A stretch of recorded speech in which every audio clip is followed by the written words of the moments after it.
It gives me great pleasure to invite Mr. Philip Wong, Managing Director and Chief Executive Officer, SoCam Development Limited, a member of the Shui Group, to deliver his introductory remarks. Mr. Wong, please.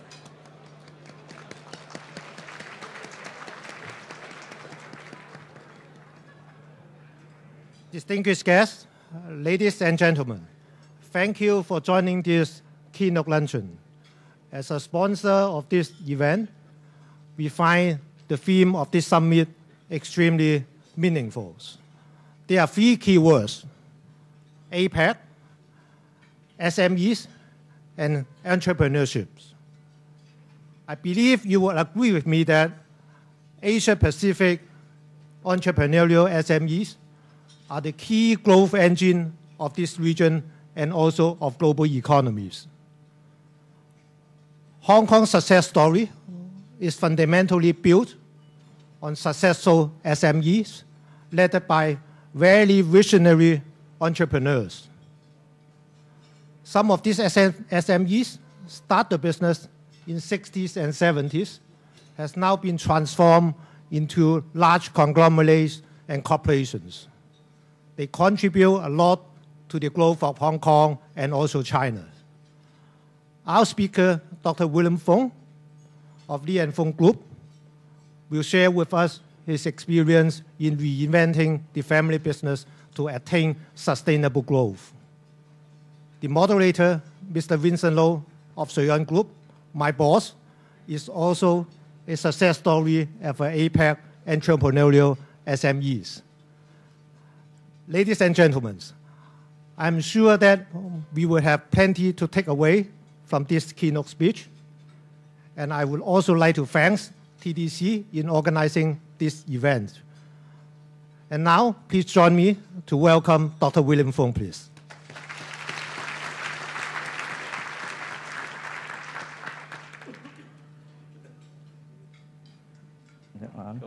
And let me turn off my phone.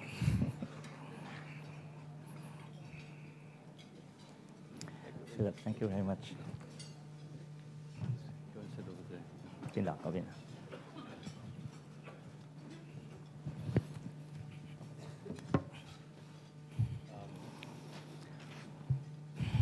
I should just give a very brief word of introduction on William, whom I'm sure is a stranger to our audience here. William, he's now the Executive Deputy Chairman of Li & Fung. In 1970, William graduated from Princeton University, Bachelor of Science in Engineering, and then in 72, he graduated MBA from Harvard, and then he joined the Li & Fung Group, the trading company, in 72, and then he served as Director of Export Business in 76. But in 73, he and his brother took Li & Fung public and raised only 20-odd million Hong Kong dollars. But the company was very popular, and it was 113 times oversubscribed, which was probably a record at that time. So you can imagine, Li & Fung at that time was total market was only about 100 million Hong Kong. Today, guess what it's worth? 145 billion yesterday closing price. It's amazing how he and Victor have really taken the company to such level and success. And then actually another interesting strategy that they practiced was in 88, he and Victor privatized the company and then reorganized the business. And I'm sure we'll hear more about it later on. And then in 92, they relisted the company and only raised 275 million Hong Kong at that time. So it's really an amazing story. And William and I are very good personal friends. We've known each other for 30-odd years. So when we met in 76, he told me that he was running the family trading business. And I have to admit now, William, I was so sympathetic to you. I was thinking, this poor guy, you know, working in this sunset business and small trading company, what is he going to do? Little did I know that he would really one day become the really the king of supply chain. So let's ask William to share with us his experience and knowledge of how he has reinvented the family business. William. Okay. Maybe I should stand up.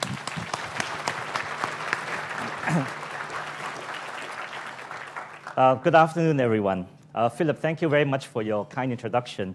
And Vincent, thank you for making me blush. I would like to share, our story with you. But really, I think our story is actually not alone.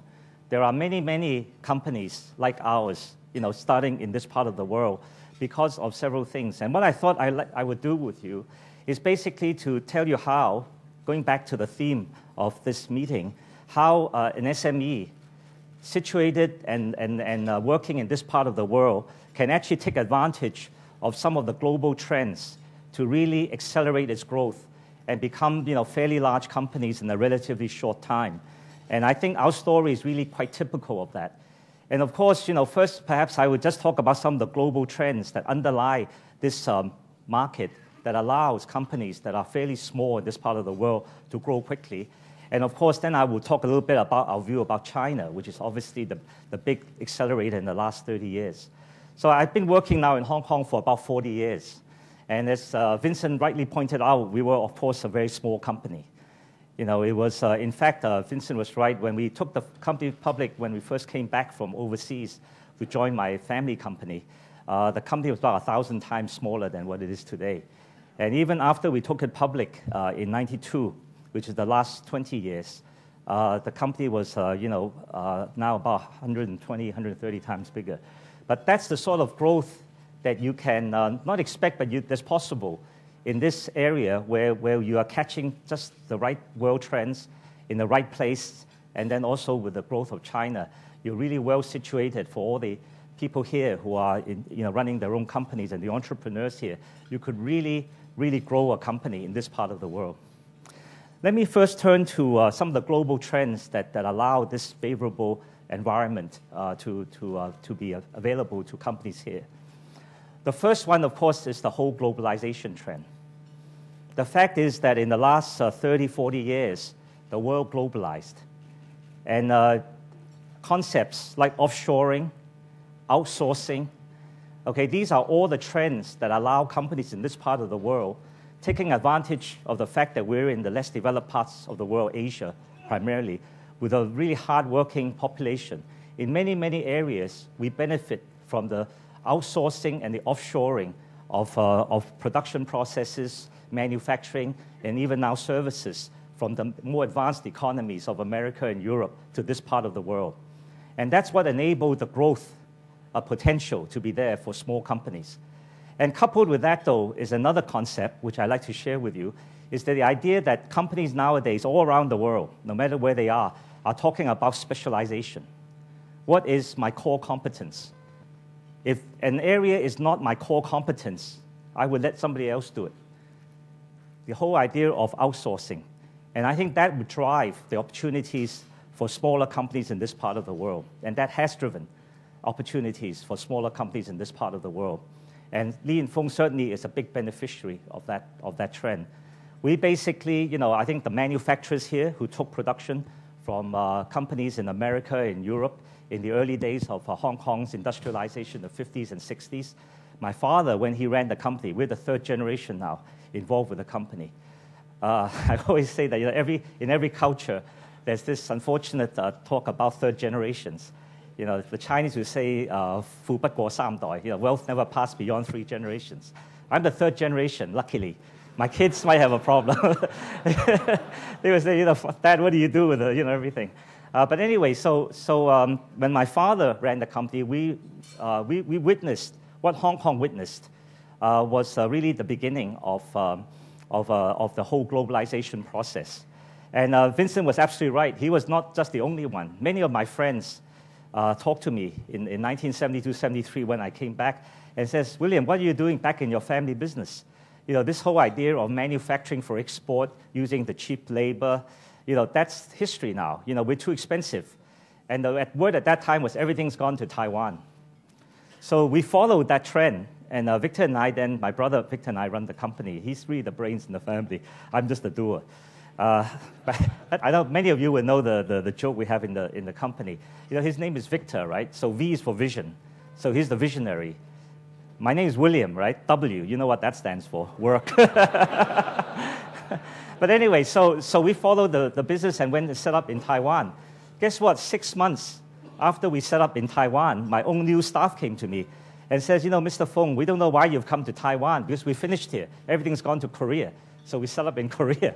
And pretty soon, all the countries in Southeast Asia, you know, Indonesia, you know, at that time, even Singapore, you know, Philippines, Thailand, they were all in this game. Okay, but I will talk about China later and the impact that has on everything. But generally speaking, you know, that period really was a beginning, and it intensified. This whole idea of globalization intensified, the offshoring of production, and the idea that companies no longer do everything themselves, but they actually contract it out. If somebody else, if it's not their core competence or it's not something that they think is central strategically to their company, they would some contract it out. And that provided really a lot of opportunity for SMEs in this part of the world, taking advantage of our labor costs, taking advantage of the lowering transportation costs throughout the 60s and the 70s, taking advantage of the lowering of trade barriers that allow trade to flow easily on products. And then, of course, recently you talk about services, exportable services. You know, how many of us 15 years ago would have thought that a lot of the programming in the IT is now done in Bangalore, India?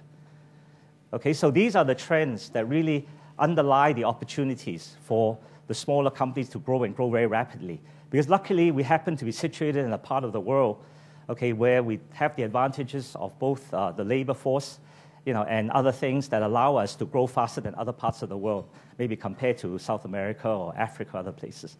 So we were in the right time, the right place. And the right place, nothing is more right for us than what happened with China. Let me just share with you some of our concept about China and where it's going, especially in terms of its impact on SME opportunities. You know, for some strange reason, China seemed to develop in 30-year cycles, modern China. From 1949 to 1979, those 30 years, the world did not have China. The world lost China. China closed in on itself, and people went around setting up what we talked about, the globalization, the supply chain, the global supply chains, and so on, without thinking about China at all. Those 30 years. From 1979 to 2009, and I'll tell you in a minute why we picked the year 2009, it's exactly 30 years, China burst on the world with Deng Xiaoping opening up China. And that impact, everyone here I'm sure is well familiar with. China burst on the world scene with 25% more labor force, very industrious, very anxious to get ahead, okay, and they conquered the world in terms of making products for the world. That was the era, that was the 30 years where I would say that China basically became the factory of the world. Now, I'm not going to talk about that because you're well familiar, and people took advantage of that. We did, we certainly did. 50% of our production now is out of China. Many, many companies like ours, based in Hong Kong, in Taiwan, in Korea, even in Japan and other places, took advantage of China's rise, including Chinese companies themselves. And we latched on to this Chinese growth engine, and we took off for 30 years. And that, however, is changing, more subtly, but it's changing. What happened? In the year 2000, end of 2009 and beginning of 2010, I'm sure many of you will know, and Cher will certainly know, about Foxconn, probably the world's largest factory group. 800,000 to about 1 million workers in China. Nothing is bigger, as far as I know. What happened, though, in the spring of 2010 and the end of 2009 is that there was a mysterious string of suicides of young workers at Foxconn. And Terry Gao, the owner, Terry's attitude to that was that maybe I'm not paying them enough. So he doubled the wages of his workers over a period of about 6 months. Now, all of you here who worked in China knows that something like that does not happen unless the All China Federation of Trade Unions say it's okay.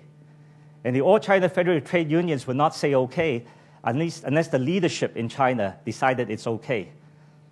In fact, what has happened is that in the 30 years from 1979 to 2009, China, because of its prowess in the export side, have built up such an unsustainable balance of payments problems with the recipient countries of the US and Europe that people don't think, including leadership, think that that can continue for too long like that. By the same token, because it's so export-oriented, the economy at that time in China, and certainly Li and Fung is a recipient of that, beneficiary of that move, there's the discrepancy in income between the coastal area and the internal of China is also something that is not sustainable for China in the long term. And so at some point, and the point we thought was really 2010, China decided we need to switch gears and develop a second engine for growth. And herein lies the new opportunity for people like us and the SMEs based in this part of the world. And I'm focusing on Hong Kong, but the same would probably apply to Taiwan and the mainland. It seems like that our speakers are sort of from these three places. And that is that China now finally switched gears and bought onto the idea that we can grow the economy now, or we have a second engine for growth, which is going to be domestic consumption. And we should rely less on the export side. And in fact, the way we solve the trade imbalance problems is by making our goods more expensive, not by changing the exchange rate. Okay, they've learned what happened with the Japanese, with the Plaza Accord in the 80s, when they were forced. You remember, many of you will remember in the 80s, Japan was conquering the world. They were buying Rockefeller Center. And the US and the Western powers basically forced Japan to increase the exchange rate by about 30%, the Plaza Accord. And a lot of my Japanese friends still blame that for the doldrums in Japan to this day. So China's not going to change the exchange rate in a big jump. They'll gradually appreciate it, the general feeling. And all my professors are here. I hope they agree with me. But what they're going to do is we're going to make our goods more expensive by making the wages go up. But the benefit to the domestic economy is that the money goes in the pocket of the workers. The workers will do two things with it. Either they spend it, good for the domestic consumption economy, or they will send it home. A lot of them come from Sichuan and Hunan and other interior provinces, and therefore bridge some of the inequality gap between the coastal area and the middle. So it seems like there was a very clear signal that China was changing tact. And in fact, that was enshrined in the 12th five-year plan, the present one, where Li Keqiang said that they expect wages, average minimum wage in China, to grow at about 13% a year, every year for the next 5 years. That really means China's wages will go up by over 80% in the next 5 years. This is a simple way of looking at it. And again, I apologize to my professors all sitting here, but business guys operate with simple concepts. This is not a simple concept. So, however, what will happen now is that China in the next 30 years, our prediction is from 2009 to 2039, China will be the world's largest consumer market.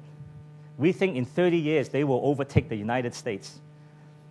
And you would say that, hey, aren't they number 2 economy already? If you don't take EU as one economy, and there's a big question mark over that. And I'm not qualified to talk about that. Many people who are much better. But basically in 2000, but don't forget, China's share of GDP of domestic consumption is very low. It's in the 30 percentage points versus about 70% for the US. So in order to catch up with the US, not only do you have to catch up in terms of size of the economy, but you've got to double the ratio of domestic consumption. And again, that's in the 5-year plan. They're talking about retail growth of 15% versus a 7% overall GDP growth as the plan target for the 12th 5-year plan. So domestic consumption or retail will grow at double the rate. And therein lies the second opportunity. Because in these 30 years, 2009 to 2039, China will fulfill its second promise of being the world's largest consumer market. And so, Li and Fung, we ourselves, are turning our attention to how do you now take advantage of China's growing domestic market and the retail market. And I think there'll be so many opportunities for companies based here. Because if you look at the way I see companies in Hong Kong and coming to Hong Kong now, if you look at Hong Kong in relationship to these 30-year periods, from 1949 to 1979, Hong Kong was actually in a very precarious position. Because prior to that, Hong Kong was China's entrepot. Before the Second World War and the communist takeover, Hong Kong was China's entrepot. And they lost that function completely in 1949 when China closed in. They were very lucky. People like my father's generation, and maybe some of you sitting here, changed the economy around in Hong Kong to export, manufacturing and export. But again, that was not sustainable because Hong Kong is a small market in terms of labor, and that's what happened in the globalization. But then in the next period, 1979 to 2009, Hong Kong turned towards supporting the growth in China and the production in China. That's what William Fung does. You know, of the 3 old pillars that our chief executive, Donald Tsang, talked about, one was trade, the other was finance, and the third was logistics. We were certainly involved in the trade side and somewhat in the logistics side. We were helping China export during that period. And as a result, a lot of entrepreneurs here, a lot of smaller companies here benefited a lot, you know, in that era. Now, what will happen in the next 30 years is that while 79 to 2009, I would say that Hong Kong acted like China's window looking outwards. In other words, we exported through Hong Kong. So companies like ours that exported, prospered. The big companies in the West who sourced from China put their buying offices here. Companies in China who exported set up the export sales offices here. Hong Kong became China's window looking outwards. In the next 30 years, 2009 to 2039, okay, when the domestic market is going to start to be more important. Not that the export market is going away. You know, that's much longer talk than we have time for today. But on the domestic front, we think that Hong Kong could become now the window looking inwards to China, finally. So now Hong Kong becomes the window where you can penetrate the Chinese market, where you can do things like finance your goods, you can inventory your goods. Hong Kong's a free port, you know, plus other areas, the special economic zones in China will help as well. You start to basically look at the opportunities as presented by China as the world's, or going to be the world's biggest consumer market. And I think that's really the opportunity now for the small and medium-sized enterprises. By the same token, not just for Hong Kong companies, but for other companies in the region, Taiwan, Korea, Japan, America, and also for Chinese companies who now want to turn around and import goods and ship to the domestic market. And China, you can imagine that as they get more expensive on the export side, will probably import from countries like Vietnam, Bangladesh, you know, other areas. And pretty soon there'll be a much more balance. It'll be global. Companies like ours will be sourcing globally and selling globally, including China, and eventually India at some point. You know, the ascendance of Asia, again, I don't need to tell everybody here, you know, it's obviously something that's very much on our minds. So I think that, you know, if I could just sum up, I think the opportunities for small and medium enterprises based in Hong Kong, looking at the world market and also the China market, is entering a whole new era where the Chinese market is becoming very important, and we can switch gears somewhat. On the other hand, the export side is still very much there, and Hong Kong is still a great place. Our financial infrastructure, our legal infrastructure, our currency, our separate currency, all that contributes to making Hong Kong really a great place to do business. And of course, I focus on the area I know best, but I could tell you that in general, my general feeling about opportunities for small and medium-sized enterprises is that by definition, small and medium-sized enterprises probably does not have the financial muscle or the large capital that some companies need to be, for example, a financial institution. I was talking to Professor Chen here just now, and I agree 100% with him. However, there are service-related financial businesses, fund management, you know, things like that, which Hong Kong is another great place, and to take advantage of Hong Kong as a financial center, that is very good for small and medium-sized companies that are service-oriented rather than capital-intensive and manufacturing-intensive.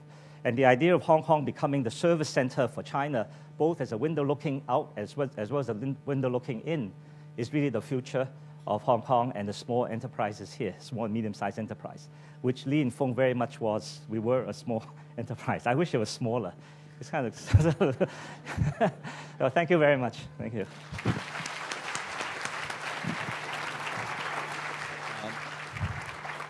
William, very good. You've answered one of my questions. But what I really want to talk to you about is, how did you come up with the supply chain management concept?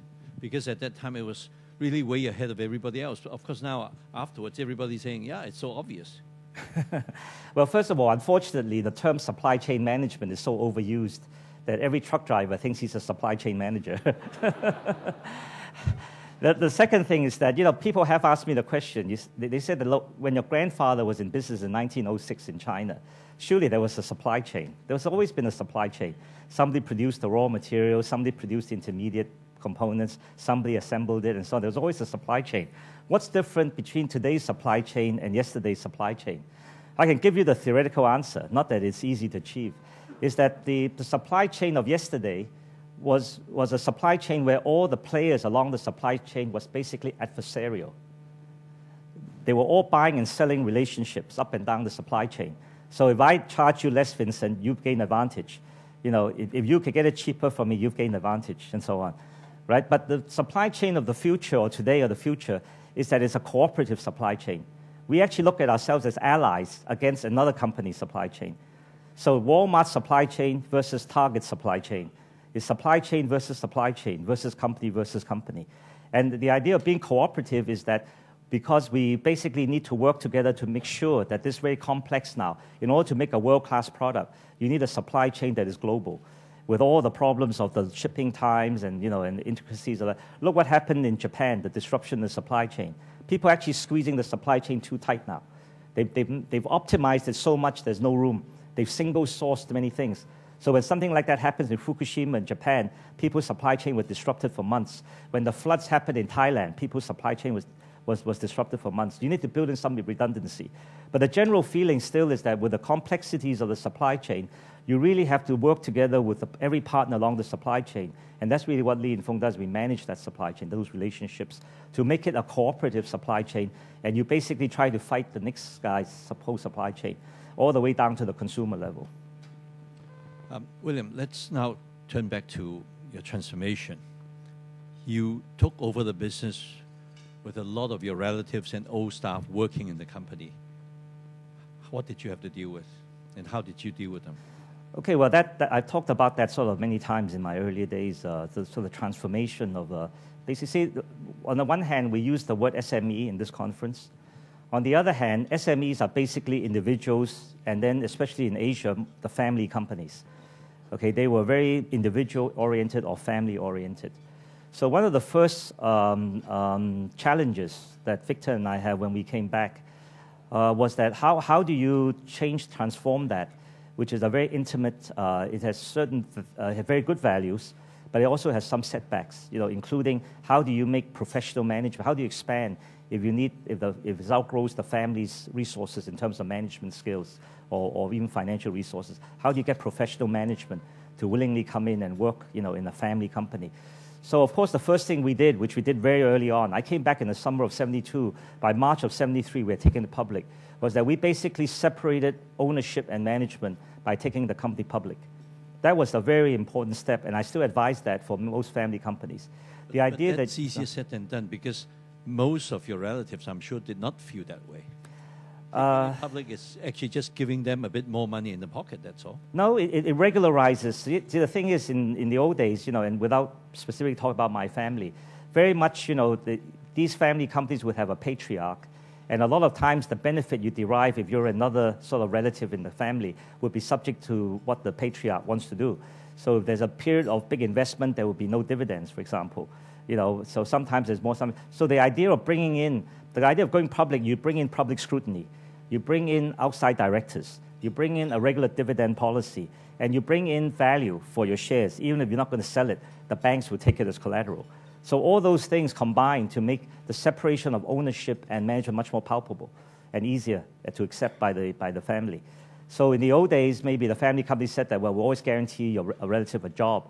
That no longer needs to be the case, because your ownership, you can benefit from your ownership by not working in the company. And that was the essential. For us, that was really an essential step. I'm going to ask you a very sensitive question. Please don't. Both you and Victor's children are now getting into the business. Are you now rebuilding the family business?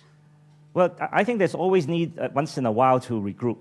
Like Victor and I regrouped, to give people who don't know us some idea. When my grandfather, who started the company, his claim to fame was he could speak English. That's why he went into the business. And his other attribute was that he was a Catholic. So he only had one wife. That helps.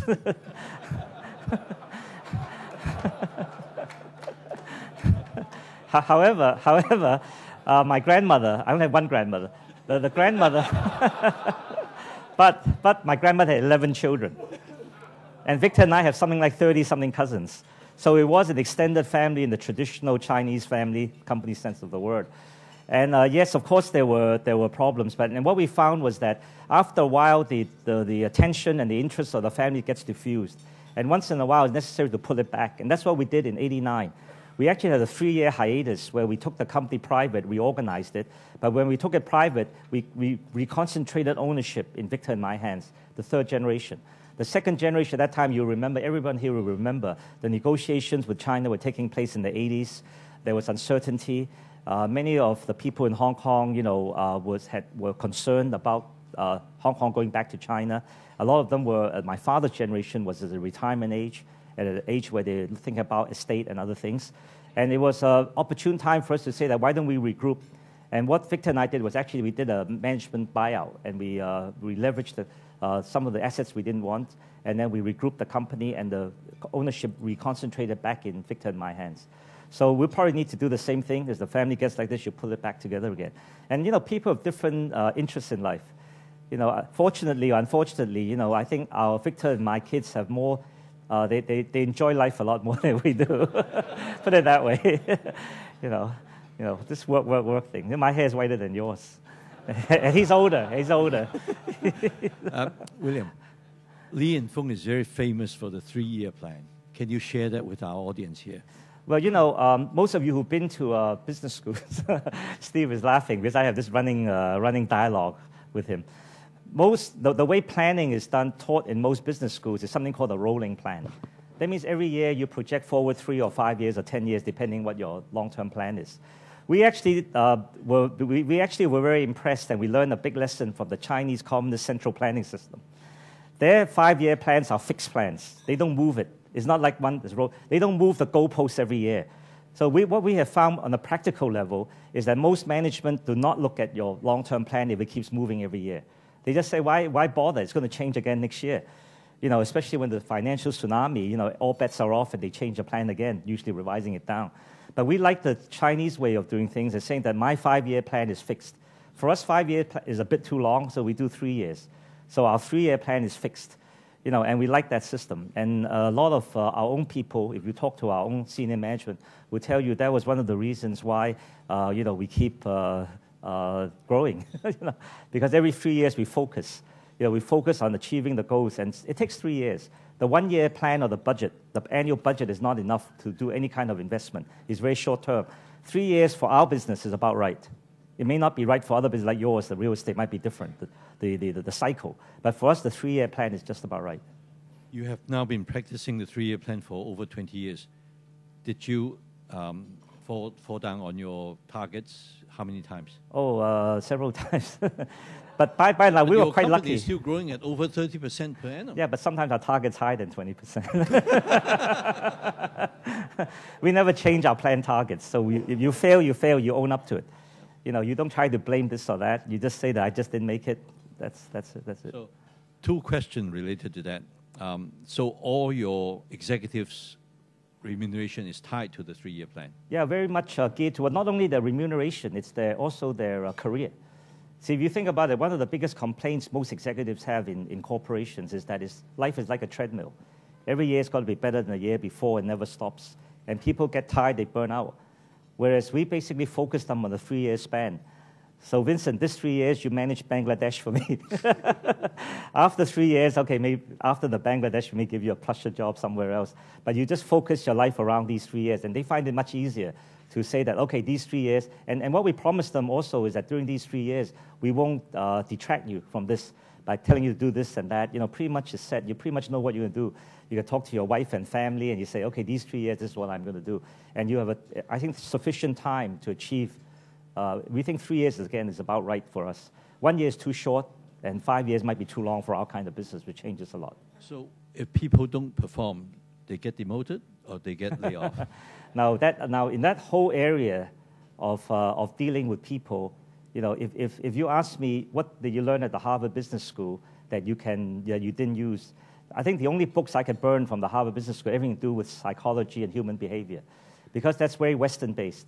See, our view is that companies really operate in the environment of the society and the community they're in. You cannot be that different. and without, I hope I don't offend anybody here, but see that the GE Jack Welch idea of sort of firing the bottom 10% every year, for me, it doesn't work. It doesn't work in an Asian society where people treasure more loyalty.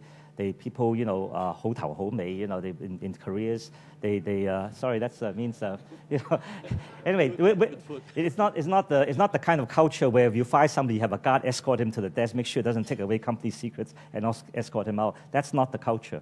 So that whole area, we are much more, and a lot of that is taught by my father, rather than by books in the school. He would tell me things like, you can imagine, I was 23 when I came back in the family business. And I thought I knew everything because Harvard Business School taught me everything, right?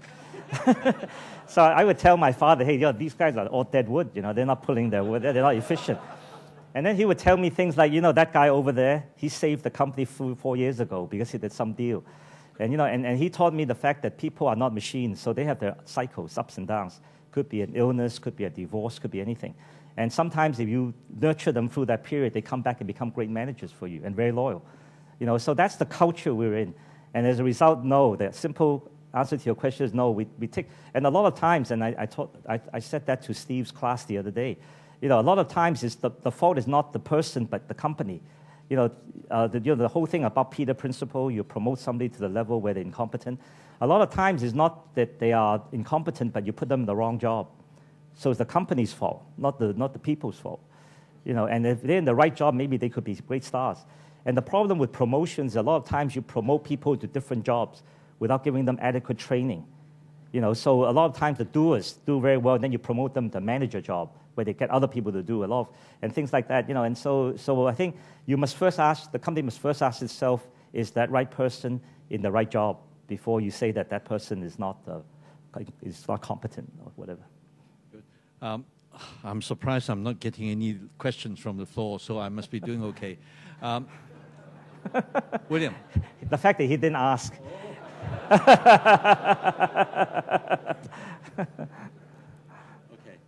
Okay. How to manage, motivate the post-80s, 80後? Big question.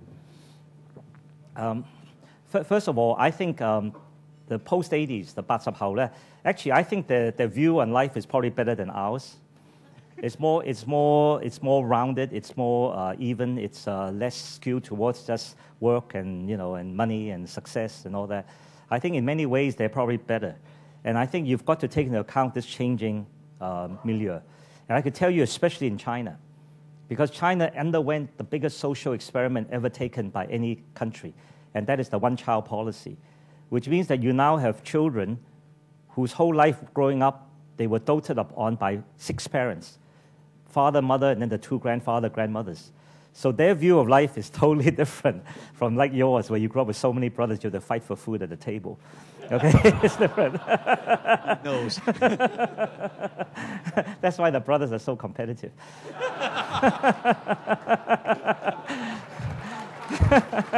Right. I hate being interviewed by him without getting back at him somehow. That's what friends are for. Big corporations, how do you balance between corporate social responsibility and profit making? Well, we have, first of all, let me just say that most of the stuff I talk about that's theoretical comes from Victor, okay, not from me. But he's the brains in the fat. He thinks of all these things.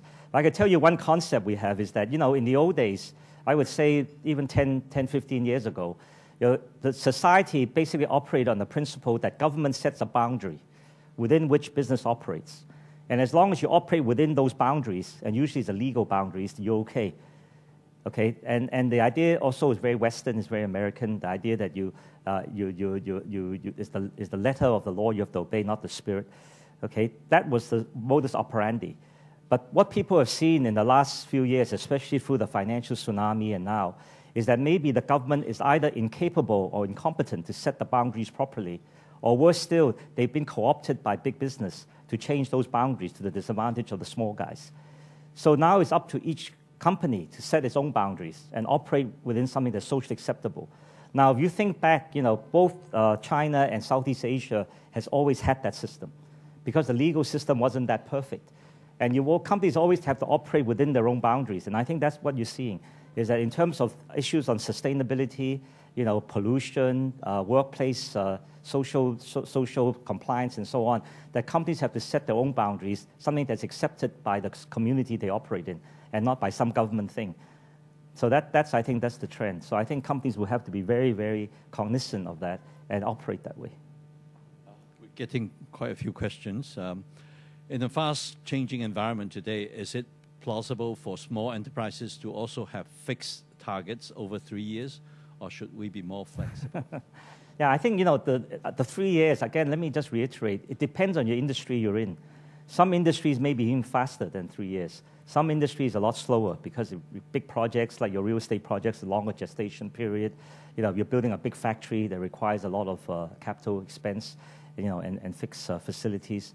So that varies. But 3 years for me is just about right for the trading business. And it might be right for something like the retail and other sort of less capital-intensive businesses. And the world is changing very quickly.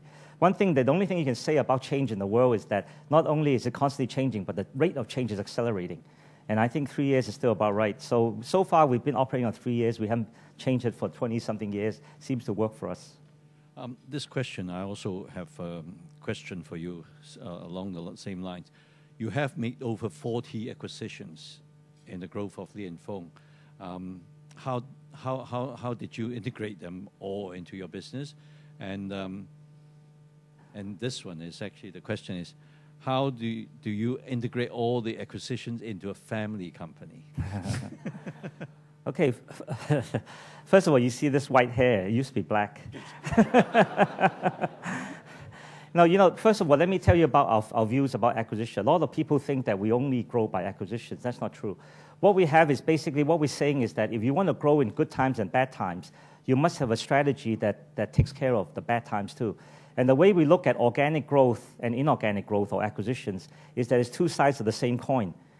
When business is bad in general, like we're going into this period perhaps now, where your organic growth is low, it's also a good time to do acquisitions because companies are cheaper. And vice versa. When times are good, you can grow organically and you don't need to do acquisitions. And also acquisitions may be very expensive. So we actually work these two strategies in tandem. Okay. Now, in terms of integrating these companies, one thing that we don't want to do at Li & Fung is be a conglomerate. So when we integrate when we take over a company, we integrate it into Li & Fung. However, recognizing that the reason we bought the company usually is because of the front end, customer relationships, product skills, and so on. But the back end can certainly be integrated, right? All the accounting, finance, HR, IT, all that stuff.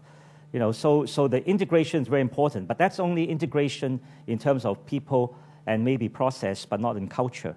The most important is actually culture. And the way we integrate other companies in the culture is to have a very open-ended culture ourselves. We cannot be so proud to say that we must have the best culture because we're buying you.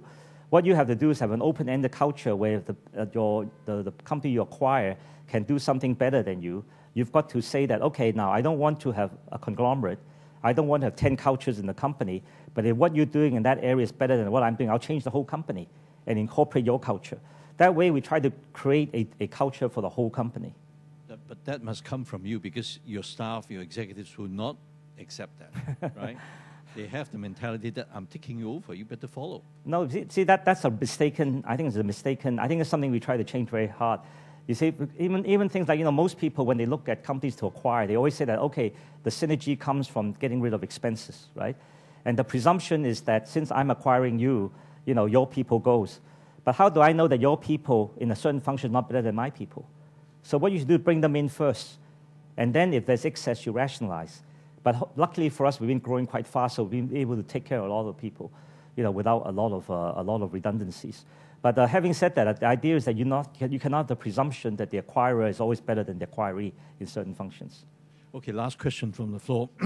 Given Hong Kong's dependence on China for its business, do you think it is important for companies to diversify across different countries in Asia outside of China? Yeah, my only suggestion is that in the world today, you've got to take a global view. China had its moment in time for certain types of businesses, and that might be fading a bit, a la what I said earlier about wages in China rising. So you must always be shifting, and your organization should probably not be geographic, but it should be more by either product or by, in our case, by customer. You see, when we organize our business, we say that here's a team that does this customer. This is not the China team. This is not the Bangladesh. This is the Kohl's team. This is the Walmart team. And where they source, okay, is where the market naturally leads them. And you follow the geography fades. You know, we basically should look at a world without borders. And you guys can't say China is the place. You're just going to say that, okay, we're in the business of providing garments for Walmart, and if this year is China, 5 years' time it could be Vietnam. 10 years' time it could be Bangladesh, or even now. 20 years' time it could be Africa. And you basically shift that way. The geographic limit, you should not limit yourself in a geographical way, even with China, such an important country as China. Well, I, as the moderator, will have the privilege of the last question. Easy one. No. William and his wife Sylvia would occasionally call us and say, Vincent, let's go out for dinner and let's go to a movie. When I'm working my tail off and then he asks me to go out for movies, he must be a very good time manager. Can you share with us? Let me just share with you what Victor Fung says about time management. When people ask him, how do you spread your time?